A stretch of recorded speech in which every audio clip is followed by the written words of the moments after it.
Добро вечер.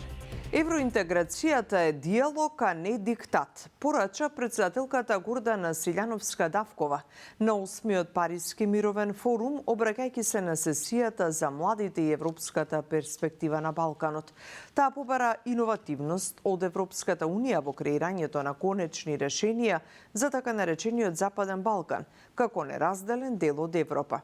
Она што е чудно е што во 2019 година беа сменети правилата на играта среде игра, што е невообичаено ни за спортски надпревари, ниту пак во политички преговори, бидејќи беше воведена нова методологија, вели Силјановска-Давкова. Македонија, кажа председателката, од 2005 година има статус на земја кандидат. Таа вечерва беше дел од вечерата, која што во чест на високите гости на Парискиот мировен форум ја приредува францускиот председател Макрон. My country became or was given or has got candidate status in 2005. So the babies now are 20 years old students, my students, and are still waiting answer to our basic question. And we entered NATO, but EU is not only far away from us because it was their membership. Now, again, we have to change the constitution, that's the demand, if we want to start negotiations. Најголем дел од средствата во буџетот за следната 2026 година е наменет за тековни расходи. За дел од економските експерти, за силен и стабилен буџет потребни се суштински реформи. Сандра Спасовска за ова. И во новиот буџет за 2026 година, тежок 6,73 милиарди евра, најголем дел од средствата се наменети за тековни расходи. Многу мал дел или околу 10% се слободни средства кои може да се користат за развој на економијата. Вака дел од економските експерти го оценуваат предлог буџетот за следната година кој вчера помина на владина седница. Универзитетскиот професор Борче Треновски како позитивно го оценува ограничувањето на буџетскиот дефицит кој е проектиран на 3,5% од БДП и е приближно ист со капиталните инвестиции. За да имаме стабилен и силен буџет, вели, потребни се суштински реформи и на приходната и на расходната страна. Едната опција е вие да ги направите помали расходите, односно не мора помали, да имате подобри резултати со истите расходи.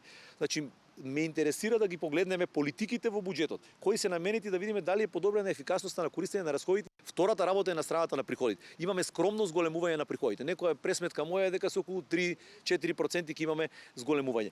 Се уште имаме значаен процент на неформална економија од нашата економија. Тоа е некаде од 27 до 30%. Проценките се дека некаде над 400 милиона, 2/3 од ДДВ-то не се собира. Дека околу 100 милиони од даноците на имот не се собираат. Дека имаме голем друг пенали, загуби, значи имаме голем дел од приходната страна која може силно да се зака. Иако се планира одржливо ниво на јавен долг, државата следната 2026 ќе се задолжи со нова еврообврзница од 950 милиони евра и комбинирано задолжување на домашниот и странскиот пазар од уште околу 700 милиони евра за враќање на стари обврски. Според професорот Треновски, за да се остварат целите на владата за финансиска консолидација, потребни се, вели, остри резови. Фискална одржливост не значи дека вие не можете да давате плати и пензии во економијата. Тоа значи дека ќе мора да правите остри резови и да ги менувате вашите политики за да се стабилизират.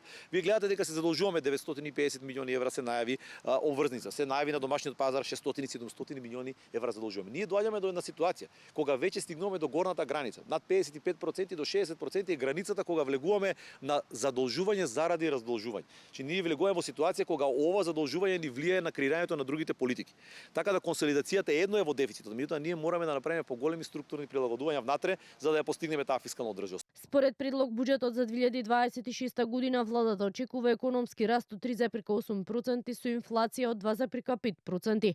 Во проекциите средствата за социјални трансфери споредбено со годинава се зголемуваат за 6,7%. 7% повеќе има и за плати, а речиси 10% повеќе се предвидени за пензии. ВД директорот на комунална хигиена Сабахудин Рустеми поднесе оставка од функцијата. Според неговиот адвокат Асмир Алиспахич, оставката била поради морални причини, за да не влијае на истрагата и не била поврзана со признание на вина. Освен што заврши во притвор, Сабахудин Рустеми поднесе и оставка од функцијата ВД директор на јавното предпријатие комунална хигиена. Осомничен во обвинителската истрага по хаосот со ѓубрето во Скопје, преку неговиот адвокат соопшти дека поднел оставка од морални причини. Тоа е еден морален чин од страна на сега веќе осомничениот, веќе поранешен директор Рустеми, кој што заради истрагата која што е отворена, не сака да било како евентуално се помисли во јавноста дека ќе влие или попречува било каква истрага. Од предпријатието повикувајќи се на статутот за Канал 5 вела дека сега на потек е градоначалничката Данела Арсовска да назначи нов директор. Од нејзиниот кабинет пак по прашањето како ќе функционира комунална хигиена Скопје, упатуваат одговор да даде премиерот Христијан Мицкоски. Како ќе функционира јавното предпријатие комунална хигиена Скопје во следните 5 дена? Прашајте го премиерот Мицкоски, кој лично од својот кабинет го наредува овој хаос, кој воедно и го најави како интересна разврска на пресконференција, непосредно пред да се случи. Го повикуваме премиерот Мицкоски, кој има своја председателка на управен одбор од ВМРО, која воедно е и осуден криминалец за 2 кривични дела во 2006 и 2022 година. Да го повика управниот одбор на комунална хигиена Скопје, согласно член 24а став 2 од Законот за јавни предпријатија, да донесе одлука за разрешување на директорот и согласно став 3 од истиот член да именува вршител на должност на предпријатието. Функцијата ВД директор на комунална хигиена Рустеми ја извршуваше 8 месеци како кадар на ДУИ. Завчера тој раководителот на сектор Аки Саити беа уапсени откако против нив МВР поднесе кривична пријава за загрозување на животната средина и природата со отпад, а кривичниот суд синоќа им определи 30-дневен притвор поради опасност од попречување на истрагата, влијание врз сведоци и можност да го повторат делото. Неговиот адвокат тврдеше дека имаат докази дека Рустеми презел дејствија за обезбедување на потребна механизација, барал поголеми ресурси како и вработување, но не му било одобрувано од управниот одбор. Сега веќе поранешниот директор Рустеми е именуван во февруари 2025 година, а годишните програми и правилниците околу работа се носат пред тековната година. Обвинителството и МВР соопштија дека осомничените постапиле спротивно на Законот за управување со отпад, што резултирало со создавање мали депонии во Скопје, со што биле загадени почвата, водата и воздухот, предизвикувајќи опасност по животот и здравјето на луѓето од заразни или други болести. Ви благодариме за вниманието, имајте убава вечер.